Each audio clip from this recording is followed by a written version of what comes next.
Right, everyone, great to see you. Thanks for tuning in again to Mac Trains. New year, new episodes, lots to be done this year. Couple of things really this time round. First of all, we are working on a new layout. Mentioned that before, it's become a bit of a reality, only a little bit of a reality. We're at the very, very early stages. I'm going to walk you through the kind of the planning, as much as it was planning, process that I had, and just show you the initial build. There's not a lot to see, but we'll work on it. We'll get there, and that's the plan. And your input will be part of that. This is going out. I'm not doing this is much I'm showing you just now, but actually there's a whole layout already there. No, this is as much as we've got to so far. There's nothing else done. So input will be very helpful, very appreciated. Please feel free. And then we have got to we have sailed past the 900 subscribers, which means it's a giveaway time. So that's coming, but that's at the end. So you really have to stay and watch. See if you've won some of the wonderful Mac Trains goodies. Oh, and the Pico signal kit. So that's coming up at the end. Stick around, see what you think. Thanks very much, and a Happy New Year. Right then. This is my disgrace of a workbench in the garage. And, well, when you got a workbench, you need to keep it tidy. As you can see, I don't. But what would help me keep it tidy? Well, it's obvious, really. What that workbench needs is a new layout on top of it. And then you couldn't put all that mess there, because the layout would have to take priority. So, new year, new layout. Here we go. First thing you need is inspiration. Now I went looking at the forums, I went looking in the different publications, trying to get different ideas, different thoughts, suggestions, what might work, what might not. Loads of stuff out there, it's just brilliant. And I think this one was from the forum. I think it may have been more awkward, I can't remember for sure. You can see quite like the idea of a hidden fiddly yard, maybe off to one side. Look at all different ideas just now. This was just brainstorming, trying to think what would fit. Obviously, the shape of this is not right for what I have, but yeah, that was what I was working on. I use Rail Modeler. I've got the Express version, which is the free downloadable version for Mac. I get 50 track pieces for that. It is slightly more utilitarian than the full version, but I haven't yet splurged on the full version. I suspect that's coming soon, but right now, you know, we'll just work with what we have. So new layout time, okay. Now, first of all, dimensions. So I'm working with about a 2.4, 2.5 length, and I thought, well, 85 in the width would allow just a slight overhang of my workbench, but nothing too much. So just a bit of track on there to get an inkling of what's possible. I think that's third and maybe fourth radius. Right now I can't quite remember. Is that second and third or third and fourth? But just to give me some sort of initial scaling ideas of what we want to be done. Still at this point a very little idea what I want it to look like.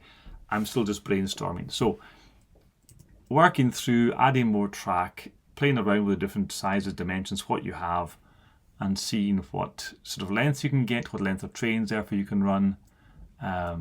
Obviously in TT you get a lot more active and usable length out of this sort of thing than you would with 00, but it's not infinite, it's not a magic solution to sort of all the space issues. You very quickly adjust to TT scale in your head, and when that happens you start imagining longer trains and you end up with similar sort of issues, because in 00 you tended to assume on it being shorter trains. So just the software also allows a basic 3D view, and you can kind of move that around, which is great and useful.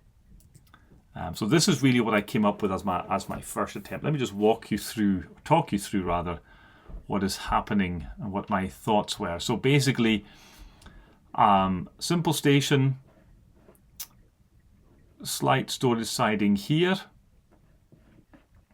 passing main line, branch line into the station, and loop of track at all of this at the same level, all of this at a higher level than some of what else you see there. Okay, and then it would be actually be here, but the software puts it at the start of the piece of track. So it would be about here. You'd have a tunnel mouth, and you'd have retaining walls all along here behind the station, which allows you to hide and mask off this track, which is dropping down at about a rate of 1.8 or 1.9%, so quite manageable for the locals. And then gave myself a slight storage siding here, and then carry it on down until you get to this point, just underneath this effectively, so you're then a full track layer level down. And then you come out into what is a goods yard area, some sort of a basic ingle nook. Shunting is my thought. So I have, if you like, here the 3 prongs of an ingle nook, just that this one also happens to be a runaround, so that I can maneuver and manipulate locals back and forth. They can come in, they can deposit, they can go past, and then they can still have a way out again without getting trapped. That was my thinking, and I was quite happy with it. I thought, yeah, I can see that working. My intention here along the front of the layout as we have it was to have this on a bridge, viaduct of some kind, so that you kind of could see into the lower levels quite openly from this side, and it wasn't kind of in a well, in a kind of dugout area almost. It was actually right, you could see right through at ground level into the goods yard, and you could have a road coming through and so on. And I envisaged this being quite urban setting, kind of had been industrial, but urban creep, I suppose, had kind of caught up with it, and a lot of tenements around this area particularly. So a road rising out of the yard up towards the station, tenement blocks all around here and around here as well. And this side would be hardly masked off by having roads over the track into more housing and so on around. That was my thinking. This side was less defined in my mind. I was debating whether to have a tunnel. That's still a possibility for this section of track, and a big hill over here, or to have just full urban scene or a road cutting right through it.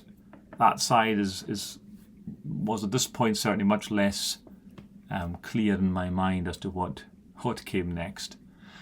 But that's what I was working at. And you see, at this point, ladies and gentlemen, I made a classic blunder. And what I did was I thought, I'm quite pleased with this, as I always am whenever I finish what I think is a layout plan. I'm always remarkably self-satisfied in it. So I know that I will send this off to Peachy, and he will be dazzled at my brilliance. He will bow before my superiority and acknowledge it as the best track plan he could possibly imagine in that space. No. Anyway, just a few 3D views before we get there. That's to give you some sort of idea of what's coming. Okay. I also adapted very slightly, by the way, I meant to say that. So up on the left here, I thought if I put in a second storage siding, gives me a bit more to work with. But that's a variation on theme. Chris disagreed with some of it. You could see the concept, but he did give me some hints and tips where to go next. And the annoying thing about asking someone who knows more than you is that when they give you good advice, you really are bound to take it and eat humble pie. And I'm not so good at that. But nonetheless, here was Chris's suggestion. So he thought needed more storage sidings, basically, was the way. And the thought to achieve that would be to take a spar off this hidden drop-down line, come back the way. Again, this is now dropping down further. So this is sort of drop down. This is at about a midway point, and that drops down the opposite direction, right underneath the station. So you've got massive four long storage sidings, which would be tremendous. You could really do a lot with that. I'm a bit wary of a point on a drop of track. That's never been terribly successful in my experience, but it could be made to work if it was very carefully laid, which I'm infamously poor at. But nonetheless, So that was the lower level suggestion from Chris. This was the upper level suggestion, double track all round, because, you know, in for a penny, in for a pound. And a bit of a flow at the bottom here to give it some movement, if you like, in the dynamism in the track plan. So it was less of the bare oval, bit more aesthetically pleasing, I think. And yeah, he's annoyingly right there as well, ladies and gentlemen. So there we are. That was Chris's thoughts, and he accompanied. So he did this, I think, when there was AnyRail or Scarm, I can't remember. But he accompanied it again with some 3D renders, which looked tremendous. And you get the idea there of actually being able to see right into this somewhat left behind industrial zone of it. Now,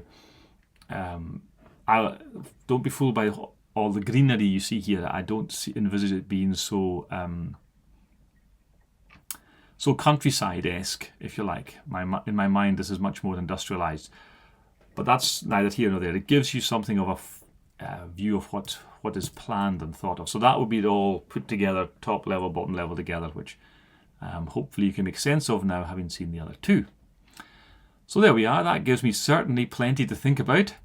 And I still was thinking and trying to incorporate some of these ideas into what I wanted to do. So that's another view from the back. Get the thought. But I had this thought, well, if I've got this underneath, why don't I have a reverse loop under there? Because I should really want... A reverse loop's a good idea. And the storage sidings are a great idea as well. So I wanted to bring these things together. So this is what I've come up with. This I should say. I think the next one might be better, actually. Yeah. So the green is hidden. And most of this is lower level. This section here begins to come to that, is at the top level, joining onto the twin track above. But so you come down from the top track all the way down, you come out into visible into visibility here, and then you're coming onto the goods yard as it was, except I've bent it slightly to the fore of the layout in order to give myself more scenic potential in this back 2/3 of the depth of the layout. And what I've done is I've added an extra point back here, which will then disappear into a tunnel. That will then split into 3 lines, 2 of which at the front will be, well, they're all really storage sidings. Initially this was 3 storage sidings, and then I thought, well, let's add a reverse loop in. So one of them has become the beginning of my reverse loop, which comes back round and rejoins into the storage yard, into the goods yard area. So that allows me not just to take a loco in here, but actually to redirect it and get it back out again without too much difficulty. And I have looked at this now. This could be more gentle. I could do this off the frontmost storage side instead of the innermost, and give me a more gentle curve, which probably in some ways a good idea. However, as it is, I have the thought just now that these 2 frontmost storage sidings, they could be on a little cassette that pops out of the front of the layout and allows me for rapid changeovers of and pick up and turnarounds of entire trains. That's the thinking, as much as it is. So that's the lower level. Back up to the top level, which is similar to what we had before. Slightly less pronounced in the curvature, but thankful for Chris suggesting these things and explained to me something as well about the way that points would be set prototypically, which I hadn't picked up on, I wouldn't know about at all. So really thanks. Haven't taken on board all of his suggestions, but a lot of it, the changes were inspired by his suggestions, and I really am appreciative of that. So that's the layout that I'm now in my head. I am certain that when this is built, it won't look exactly like this. That's just, I think we all know that, but nonetheless, it has to be built. So time to get underway with the actual building. And well, it is effectively 8 foot by 3. I've now stretched the width to 90 rather than 85, and However, I can't get an 8x4 sheet in my car, so I got 8x2. I got two 8x2s and then joined them on the underside to keep them flat and level. And that's the basic frame and the baseboard, and that's it laid out. Now the thing here is, you see, once you start to put a baseboard together like that, it's very hard then to resist doing this and starting to put a little bit of track down. Just again, I mean, we do this so we can run our trains. And even on a utterly bereft, denuded plywood surface, there's still something just good about seeing the trains go round. And so I enjoyed that. Some of you may have picked that up when I was looking at the 66 earlier. And there she is. Right then, so all that's left then is to add a bit of insulation board on top to allow for some scenic potential. That's still at the lower level, but allows a little bit of options, and then I'll build up from there. And that's really as far as we've got, ladies and gentlemen. So I hope you found that useful. That's the new layout, new year. My intention is to run with updates periodically for this as we work through it and see how we end up, see what we come to. I'm still pondering names. I've got all sorts of variations in my head. Some more prototypical, some more whimsical. But I want something that sort of captures it being somewhere in urban Scotland, a little bit left behind. But I'm not quite there yet. So suggestions on a postcard, or in the comments even better still. And if anyone comes up with a winning one, that would be great. Right then, so that's the new layout. Hopefully you found that useful and interesting. Well, hope you enjoyed that. Thanks for sticking around to the end. It's giveaway time. So, yeah, just before I get there, one of the little goodies that I recently acquired was given. Was this little fellow, and planning, designing and making railway layouts in small space. And sometimes you forget just how good it can be to sit down with an actual, someone who knows what they're talking about, not somebody yabbering on YouTube like I'm doing here, and give you inspiration. I've not worked my way through it yet, but yeah, great wee book. Happy with that. Anyway, giveaway time. Right. Two folk, let's do the drum roll, please, and all that. Right. Runner up. Runner up with £5 worth, 5 of your English pounds. It has to be, I'm afraid, UK based, so I don't know necessarily if my subscribers are UK based. So if you're not, sorry, I'll have to find somebody else. But hopefully the ones I've picked are UK based, and that's it sorted.